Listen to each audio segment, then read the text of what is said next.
Turn down the lights, sit back, and listen carefully.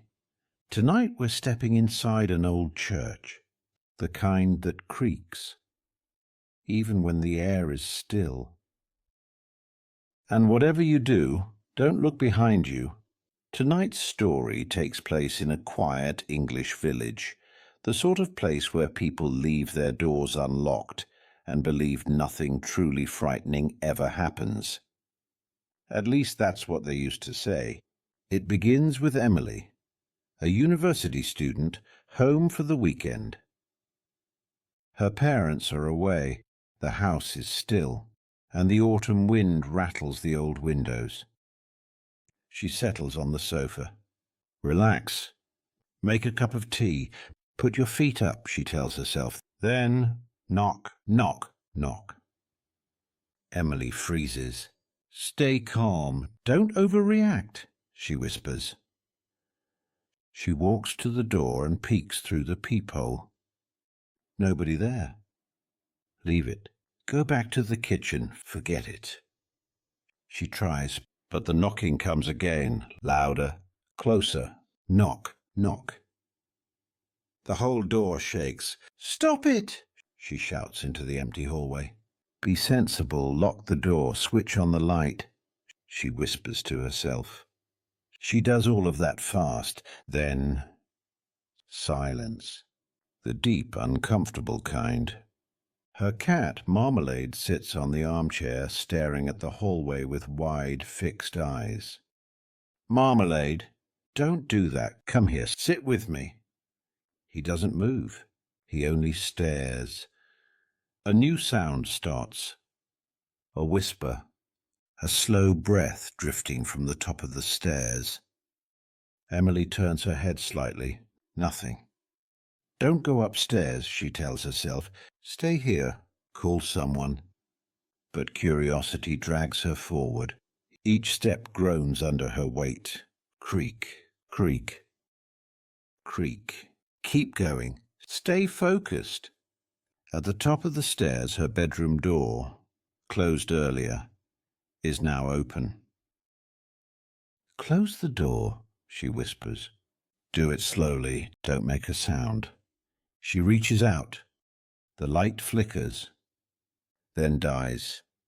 A cold wind brushes past her cheek. And then she hears it. Emily, not wind, a voice, old, raspy. Broken, like it hasn't been used in decades. She steps back, heart hammering. Don't turn around, she orders herself. Don't breathe, don't move. But the whisper grows clearer, drifting through the darkness. Don't you remember me? Her eyes fly open. She knows that voice. Every child in the village grew up hearing the same story. A murderer, hanged on the edge of the woods a century ago, buried unmarked. People claimed his ghost wandered the village on cold nights, whispering to anyone who listened. Emily feels him behind her now, close enough to touch. She can almost picture the rope burns around his neck, the vacant eyes, the twisted grin. She whispers, "Run!" She bolts down the stairs. "Don't look back," she shouts at herself. "Just go!" She launches out the front door into the street. But the village is wrong. The air feels heavy. The lamps flicker like dying candles. Keep walking, don't stop, don't listen. But the whisper follows her through the dark. Emily, come back. No footsteps, just a drifting voice. She keeps moving, but the temperature drops suddenly. Her breath fogs in front of her. Then something tugs the hood of her jacket, slowly, deliberately. She doesn't turn. "Don't look behind," she cries. "Keep going." But curiosity, dangerous, foolish curiosity, wins again. She turns. Standing in her doorway is the ghost. His feet hover above the ground. His head tilts at an unnatural angle, the rope mark deep and jagged around his throat. His face is pale, swollen, lifeless, yet smiling. He raises a finger and points at her. The street lamps flicker and go black. The whisper grows louder, as if spoken directly into her ear. "Come back. Join me." Emily takes one step back, another. She whispers, "God, help me." But there's no one in the village to hear it, and the ghost drifts closer. Emily stumbles backward, her breath sharp and fast. The night feels thick, like she's moving through cold water. The ghost floats toward her without a sound, his head tilted, his eyes fixed on hers. "Stay calm, don't faint," she tells herself, though her legs shake. The lamps on the street flicker back on for a moment, just long enough for her to see something strange. The ghost's shadow doesn't stretch across the pavement.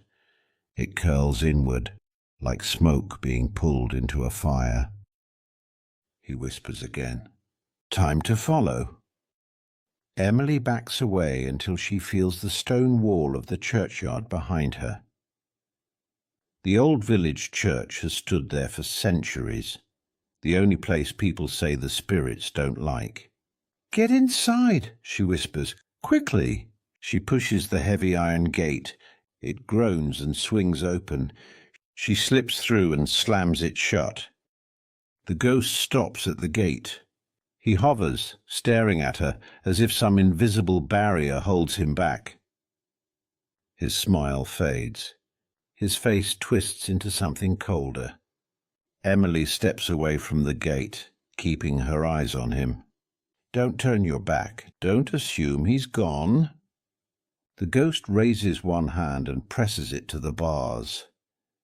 The air ripples, almost like heat rising from a fire. The metal sighs under the pressure.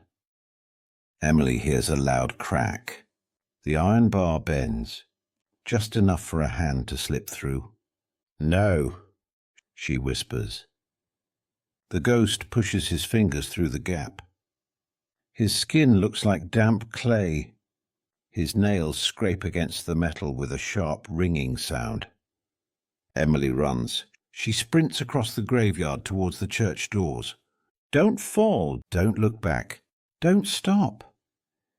She reaches the heavy wooden doors, grabs the handle and pulls. At first nothing happens. "Come on, open." She pulls again, harder. The hinges groan. The door shifts, just slightly. Behind her, she hears the gate open, metal clanging. The ghost has forced it wide. His whisper sweeps across the grass, colder than the wind. "You can't hide." Emily throws her shoulder into the door. It swings open, and she slips inside just as the ghost glides across the graves. She slams the door shut. She locks the bolt. She presses her back against the wood. Silence. Then a gentle tapping on the other side of the door. Tap, tap, tap, like the sound of a rope brushing wood. He's right outside, but he can't come in. Emily sinks to the floor, shaking. "Stay awake," she tells herself. "Wait for morning. Don't let him in. Whatever he says, don't open the door." Outside, the tapping stops. A new sound replaces it. A slow, dragging noise along the stone wall, as if he's searching for another way in. Emily closes her eyes and listens. The ghost moves around the church. She knows he's not leaving. He's waiting. And she realizes morning might not save her. Not if he finds another door. Not if he finds her name carved somewhere on the old stone. because old villages keep old secrets, and some ghosts don't stop until they finish what they started. Emily sits with her back against the church door, her heartbeat slowing just enough for her to hear the night breathing through the old stone. The dragging sound continues along the outside wall. It's steady, patient, almost careful. "He's searching. He knows I'm trapped," she whispers. Above her, one of the stained glass windows rattles, not violently, just enough to make her look up. The ghost can't enter, but nothing says he can't try to weaken what protects her. "Keep still. Listen," she tells herself. Footsteps echo in the church, but they're not hers. They come from the far end, near the altar.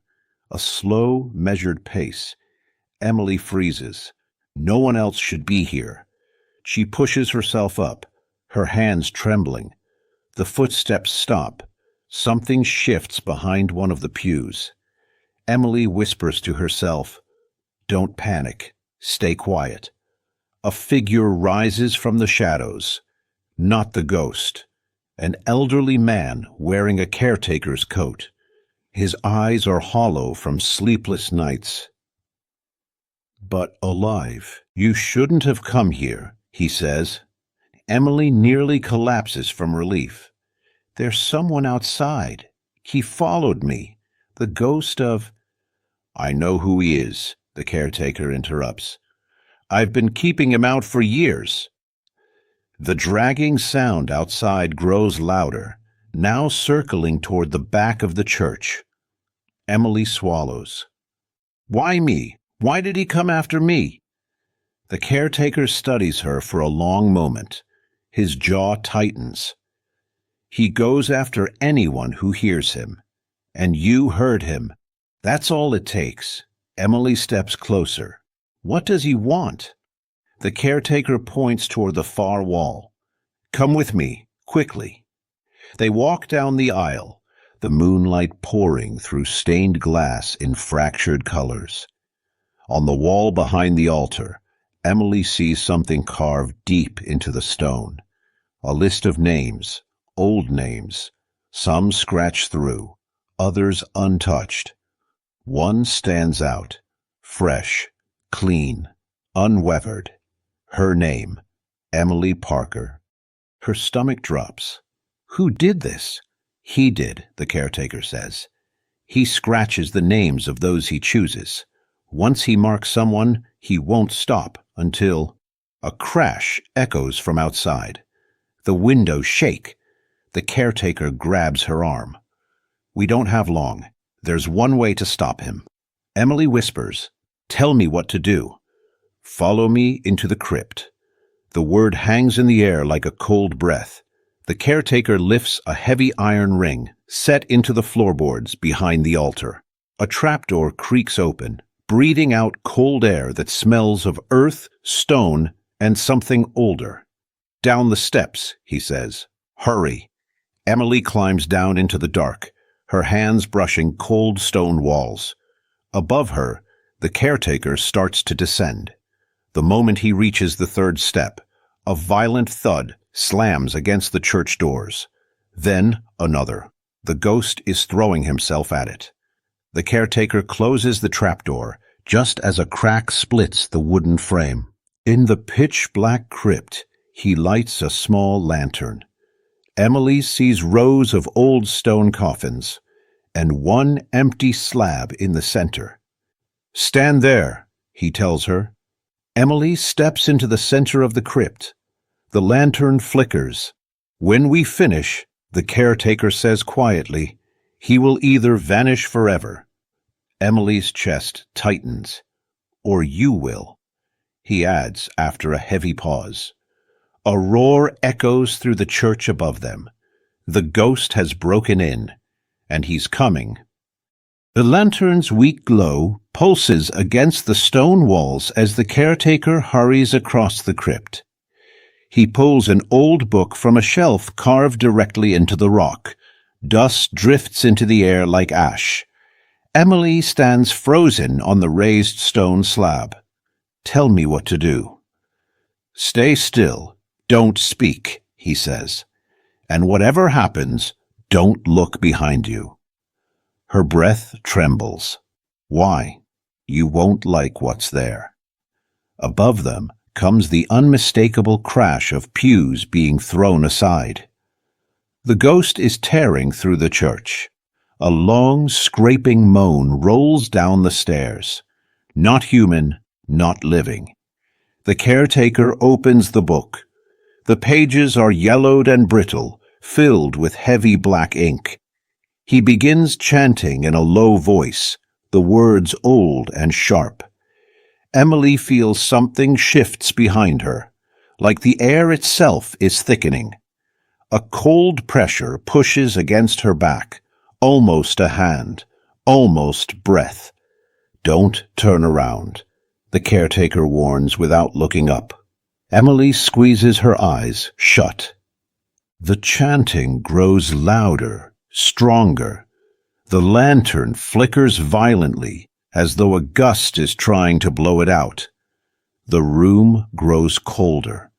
Emily's fingers go numb.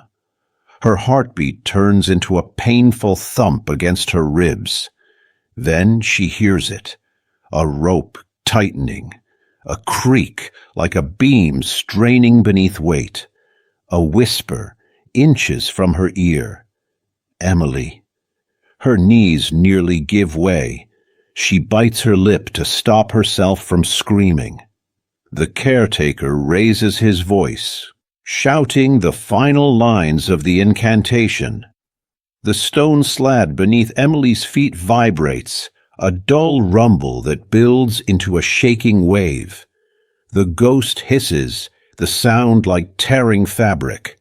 The lantern goes out. Total darkness. Emily can hear only breathing, not hers. A hand grips her shoulder, ice cold, fingers thin as bone. Emily can't help it. She gasps and turns around. The ghost hangs in the air, suspended by an invisible rope tied around a broken neck. His feet dangle just above the ground. His head tilts at an unnatural angle, face shadowed except for his eyes, two dim, dead lights staring straight into her. Before she can scream, the caretaker shouts her name. Emily, step off the slab now. The stone beneath her feet cracks open with a thunderous roar. Light erupts out of it, white and blinding. The ghost lunges. Emily leaps. A blast of force rips through the crypt. The sound is like a storm collapsing. Emily hits the floor hard, rolling across cold stone. The air swirls with dust and shards of ancient rock. When the glow fades, she looks up. The ghost is gone. The stone slab lies shattered. The caretaker leans against the wall, breathing heavily. It's done. You're safe. Emily pushes herself up, trembling. Did we stop him? The caretaker hesitates. Then he looks her straight in the eye. For now.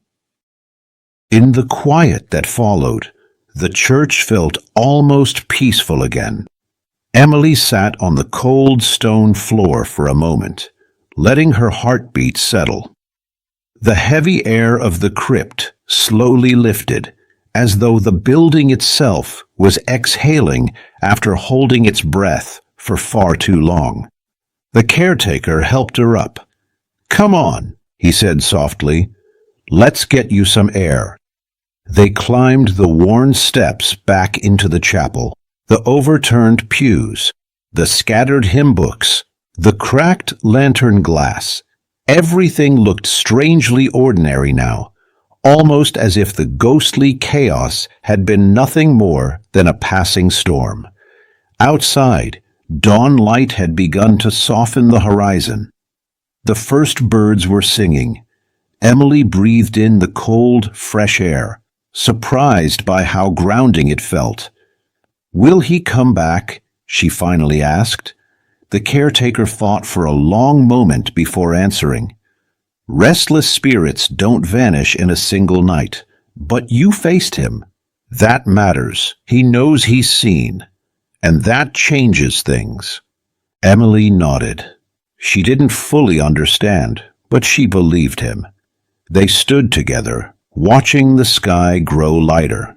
The church behind them seemed calmer, almost relieved. Emily felt the same. Whatever had haunted those walls for generations had been confronted, not conquered, but met with courage and intention. She pulled her coat tighter. "Thank you," she said quietly. The caretaker smiled. "Go home, sleep, and if you ever hear a whisper again, don't face it alone." Emily began walking down the path toward the village. With each step, the terror of the night grew a little more distant. The sun rose higher, washing the world in gentle gold. By the time she reached her door, she wasn't looking over her shoulder anymore. The crypt would keep its shadows, the ghost would keep his story, and Emily, at last, would keep her peace.